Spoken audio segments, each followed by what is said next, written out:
Hello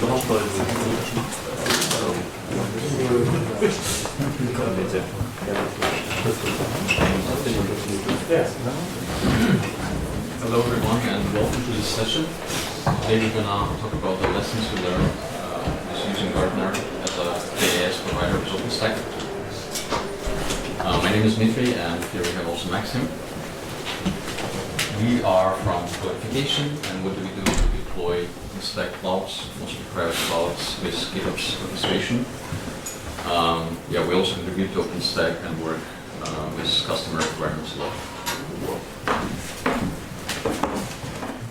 Our agenda is quite packed today, so please buckle up. We're going to run through the following points. We're going to give you the context of our environments. Then we're going to talk about the KaaS solutions we've evaluated. We had to actually cut off a few other comparisons because of the time pressure, but we're going to talk about Magnum, API, and Gartner. Then we're going to explain why did we pick Gartner, what are the features and architecture and challenges we faced. And if we have enough time, we're going to try to show you the demo and answer questions. But if you don't have enough time, you can also catch us after the session and ask any questions. Maybe to begin with, who of you is providing KaaS on top of OpenStack? Anybody? Okay. And whoever used the managed Kubernetes solution. Sorry? Who doesn't provide but maybe used the managed Kubernetes solution? Okay. In Gartner? Anybody using Gartner already? Okay, cool. A few people. All right, then let's start. So to give you a better understanding, we operate many OpenStack environments. Those are based on OpenStack obviously and a few other components. We do deploy Kubernetes at a bare metal level, and then OpenStack comes containerized and managed with Argo CD. And along with it, we deploy Ceph, we deploy Prometheus, we deploy OpenSearch, and we also deploy Gartner on top to provide Kubernetes functionality.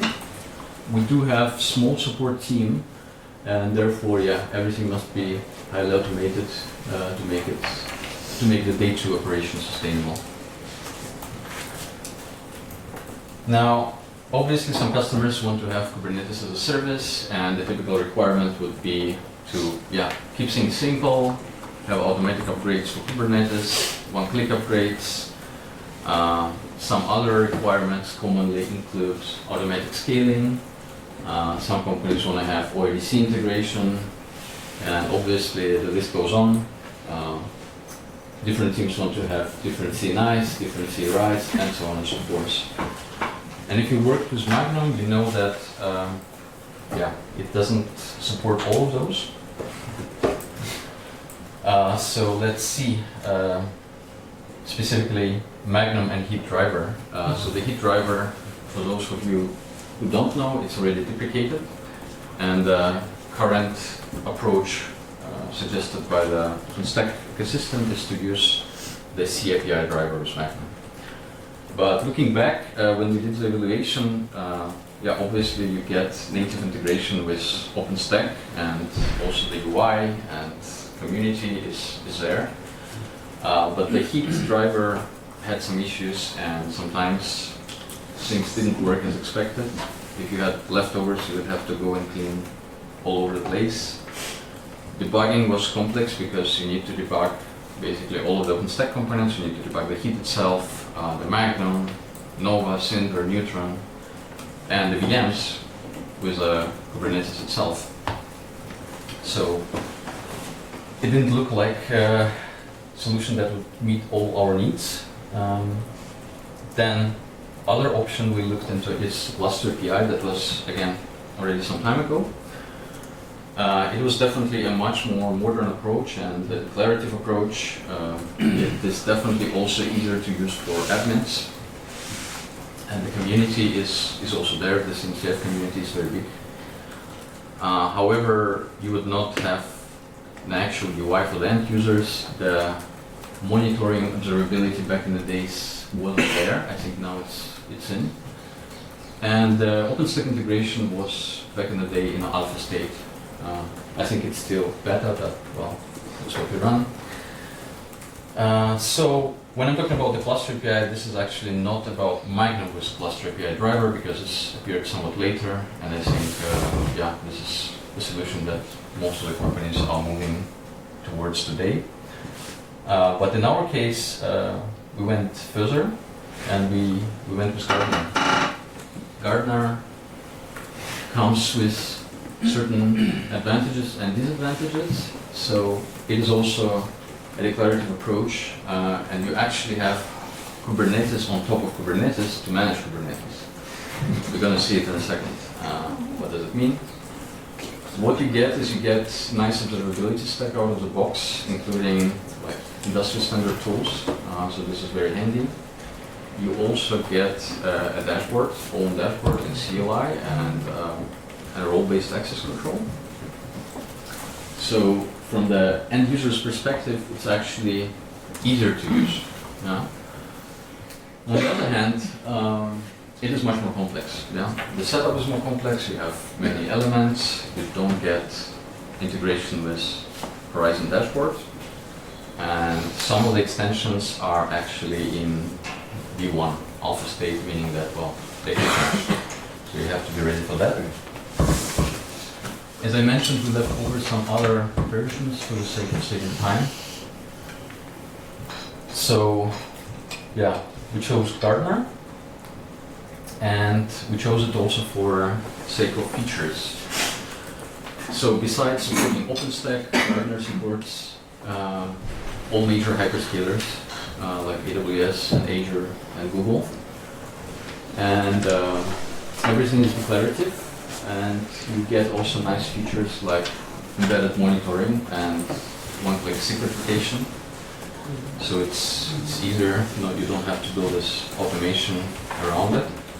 You also have plenty of configuration options. You get HA options, you get auto-scaling options.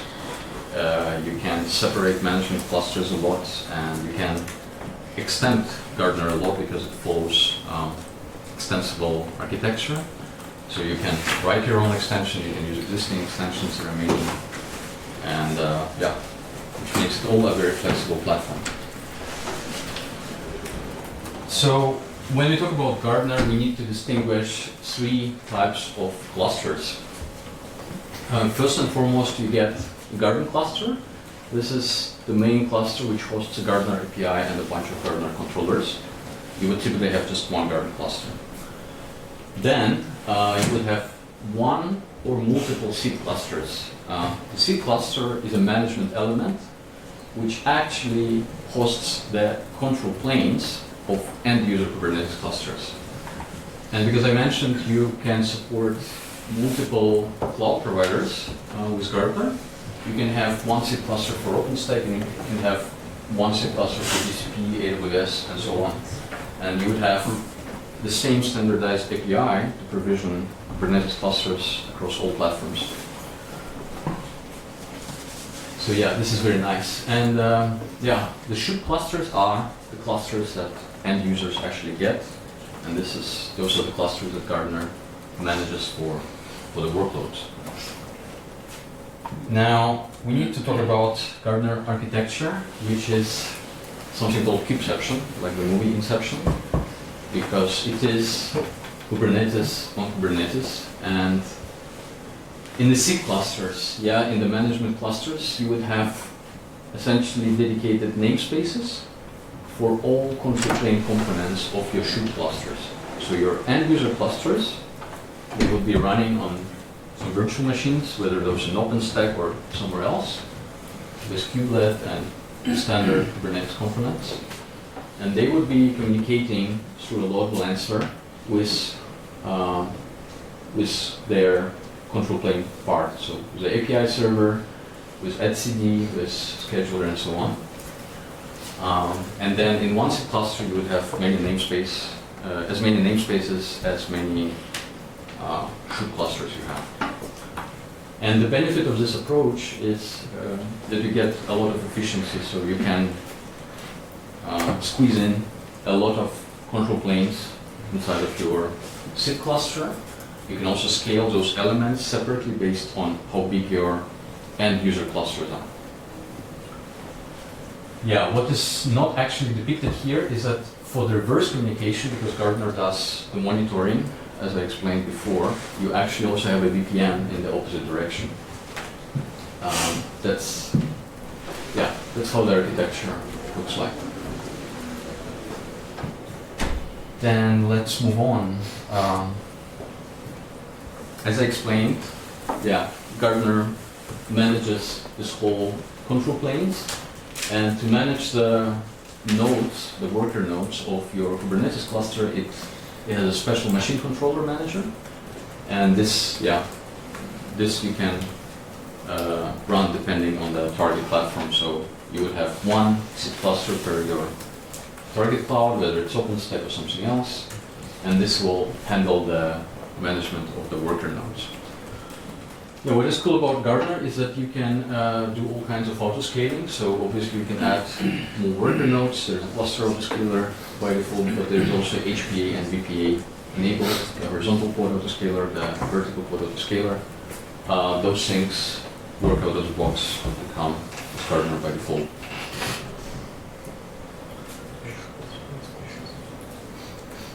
Yeah, maybe one quick point about the lifecycle. Gartner allows you to hibernate your clusters. That means, on schedule, they will be turned off. Maybe if you don't need it, maybe if it's a dev environment. What you can also do, you can schedule maintenance. So Gartner updates the base OS of your Kubernetes clusters and the Kubernetes version itself. And you can schedule that maybe overnight or the time it fits, and this will happen automatically. And the last option is the reconciliation. It's in case you broke something, Gartner can reconcile, or the customers broke something, you can make Gartner reconcile. Yes, and with that, I think I'm handing over to Max. Yeah, so from a user perspective, Gartner is also pretty easy to use. As we compared before, in Magnum you of course had the Horizon dashboard, but in the Cluster API version we evaluated, you only get the CLI. Well, for Gartner you have its own web UI that you can use, and you can see here that user actually has a lot of control of what he can create. Yeah, as we previously talked, starting from the bottom, the user can specify how many nodes the cluster can have, and they will be automatically scaled up or down. Yeah, you can see the minimum and maximum number of nodes. Then you can also play around with storage if you need more. You can play around with flavors. You can choose operating system.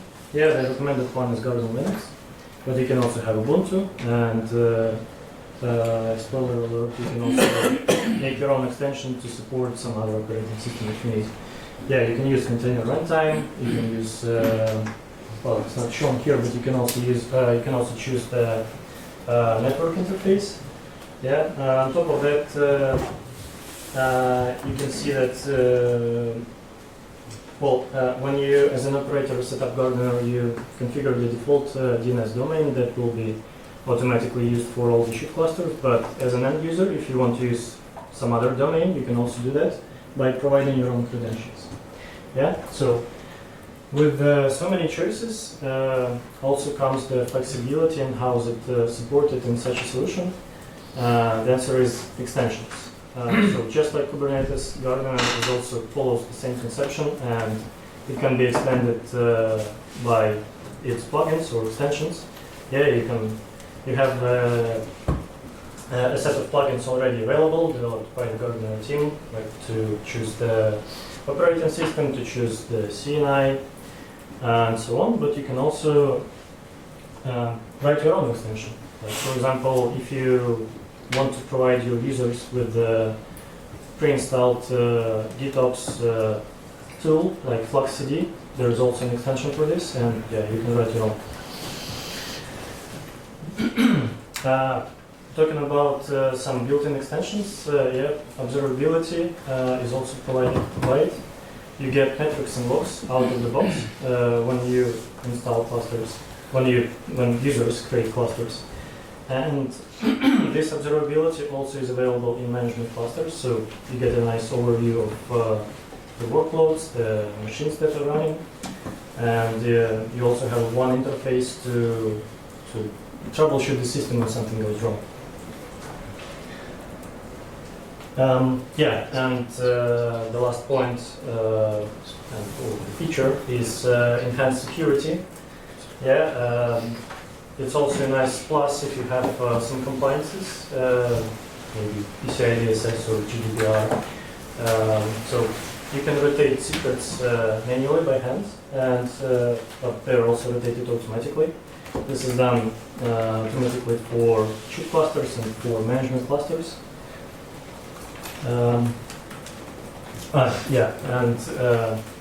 How the multi-tenancy is provided. So in Gardener you get special entities which are called projects, and you also get a role-based access control, just like in Kubernetes, where you have a predefined set of roles, but you can also write your own. And just like in Kubernetes, you can choose exactly which actions are allowed to which users. With this, let's talk a little about which difficulties we had to face ourselves and how we deal with them. First of all, with that many extensions, with that many features, comes the complexity. And how do you get started with using this tool? You can, of course, go to documentation, which is updated pretty frequently, but it's also quite large. And if you don't know where to start, you can actually just spin up a development stack, just like an OpenStack, and start replicating it into your environment. How do you deploy this? So we mentioned that Gardener runs on Kubernetes. Obviously, first of all, you need a Kubernetes cluster for this. And then you have a bunch of tools with which you can deploy Gardener. First of all, the first one, which is already duplicated, is a bunch of shell scripts. It's a pretty complex solution, but if you really want to know how the components tie together, and if you already have some experience with Gardener, you can take a look into it. But it's much more advisable to use a modern approach like Helm. It's also what we use in our environments right now. You can use Helm to deploy the Gardener components like API server, dashboard, and lastly, that Helm charts will be deprecated in 2026. So the most modern approach is to use an operator, just a single Helm chart, and then you also get a single specification with all the needed configurations to deploy the Gardener cluster.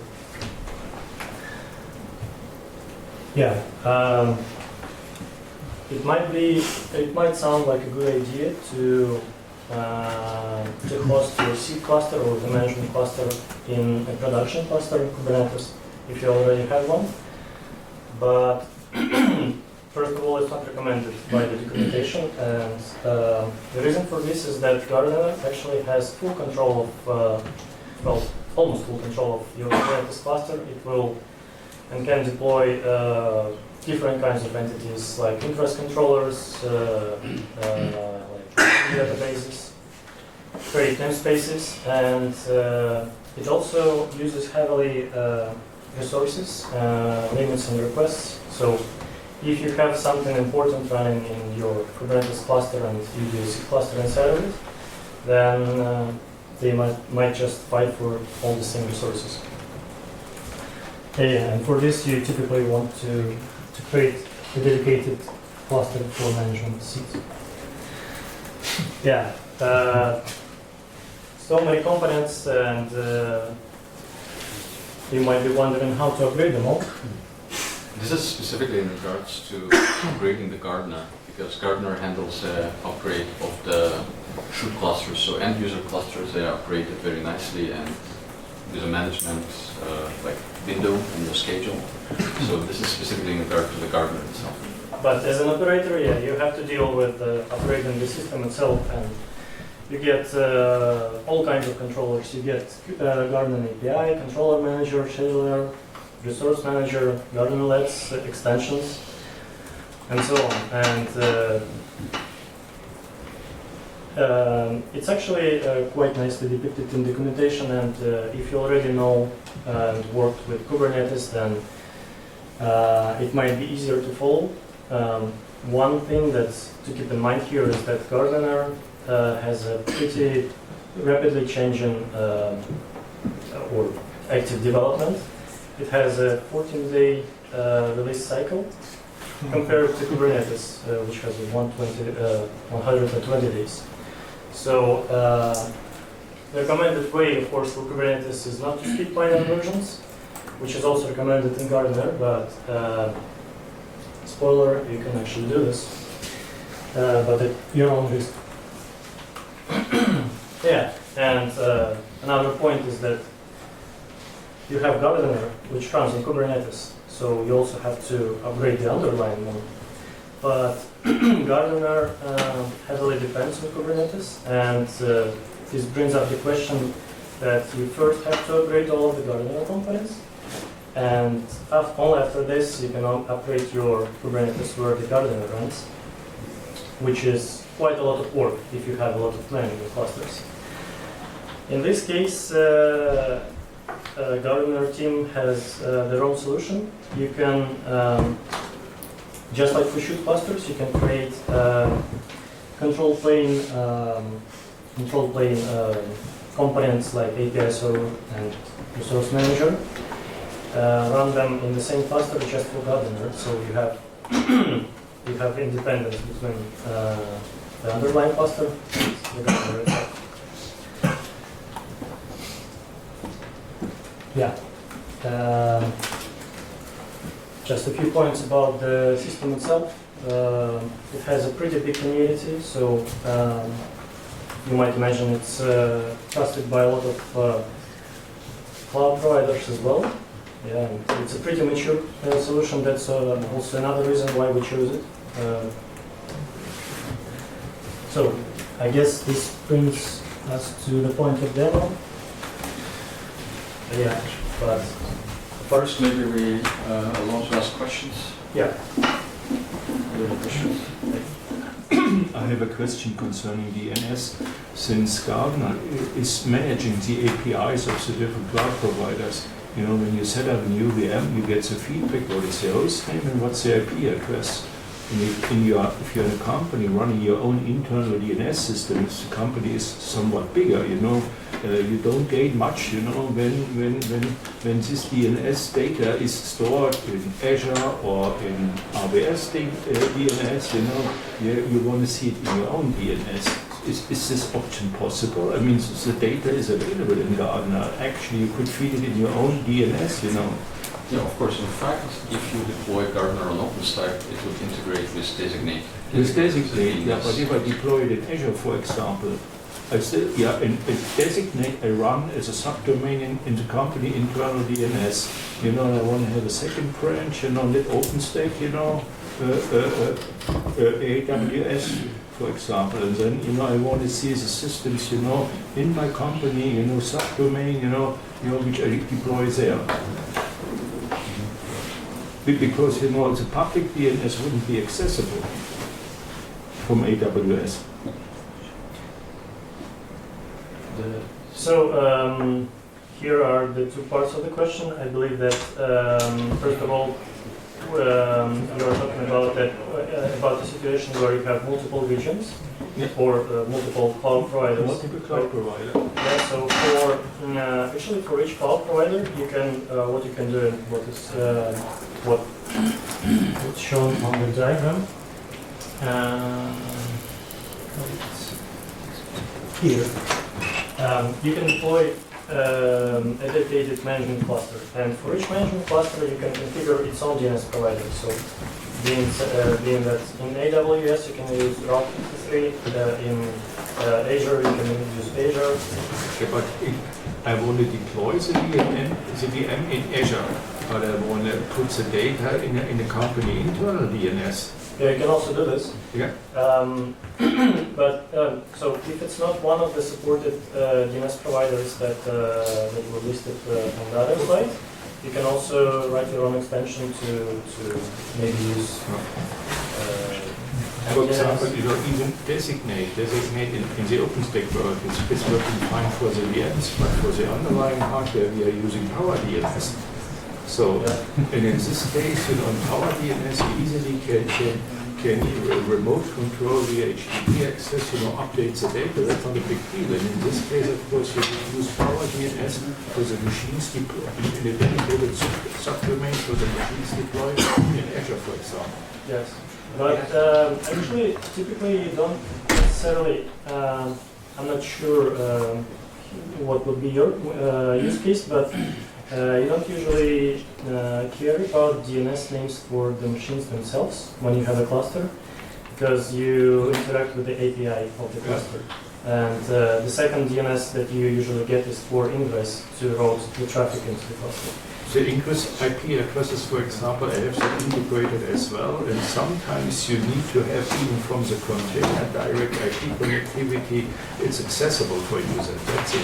If you have a core DNS on site, you can just do you can set it up to do some transfers from Route 53 from Azure, from wherever, and have each subdomain pulled into one middle VM. Security would prohibit that. You don't need to know. You're running over a couple of firewalls. You won't do that. Yeah. Well, here it's an interesting discussion we can discuss later. Okay. Yeah, another question? I have a question about the etcd deployment.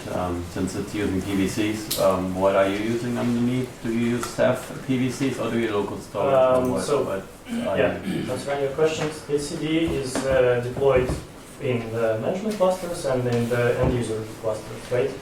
So for management clusters, we usually deploy management clusters in the cloud providers supported by Gardener. So if you have they usually come with already a storage solution. So you don't have your own OpenStack, or we do have, and for OpenStack it's typically single. Yeah, so you're fine with Ceph's performance and the IOPS yeah, and it's all fine. Well, it depends on your Ceph cluster, of course. Different Storage spinners. Okay. What is a latency you can handle? I think if you have a Ceph cluster over network, you have maybe 5 to 10 milliseconds. It depends a little bit. Is it okay for etcd? You can actually deploy the shoot clusters where you need. So if you have multiple data centers, you can have one shoot cluster, one seed cluster per data center. So the management, the control plane of your shoot clusters will be close to where the actual workload clusters are. It's also supported. So this reduces the latency. Yeah. Can Gardener manage itself? Like, can a Garden cluster be a shoot cluster of itself? Yes. Like Cluster API? That's a really advanced question. Are you using Gardener? No, I'm using Cluster API. Oh, okay. But yeah, that's a kind of advanced topic for the Gardener, but yes, it can. You can do a shoot cluster and then promote it to seed cluster. So in the end, it will manage it. No, not the seed, the Gardener cluster, the first one. The Gardener one? Yeah. Because in Cluster API, what you do is you create a cluster using Cluster API, and then you pivot the cluster to start managing itself. And it becomes like a cluster of Cluster API. Not that far, but you with an operator, the last deployment option, you actually have the control over the components, and they are managed by the operator. But the cluster underneath it is not. So you need to manually manage at least one cluster. Yeah, at least one. Okay. Yeah. And how do you deploy this cluster? We use Kabi for that as well. So we use Kabi. So I think in the first slide we mentioned that we deploy OpenStack in containers, and this comes on top of Kubernetes, so we already have one. But we deployed with Kubespray. Okay. I think this will be the last question. Last question, sorry. I have a question about the update of the worker nodes of the seed cluster. How do you update them? Is it just an unattended upgrade and you doing the maintenance window of reboot, or? Yes, there is a maintenance window, Yeah. and so the main point of Gardener is that it uses the Kubernetes approach. In Kubernetes you have deployments, and if you want to update a deployment, you do a rollout. The same thing applies to Gardener. It has machine deployments, which are essentially just analog of deployment. And with the deployment, you get a new machine. Everything is migrated to a new machine and the old one is deleted. Okay. Then you provide Thank you. Then you provide a new image. Yeah. Yes, the new image is provided and the new VM store Yeah. is a new image.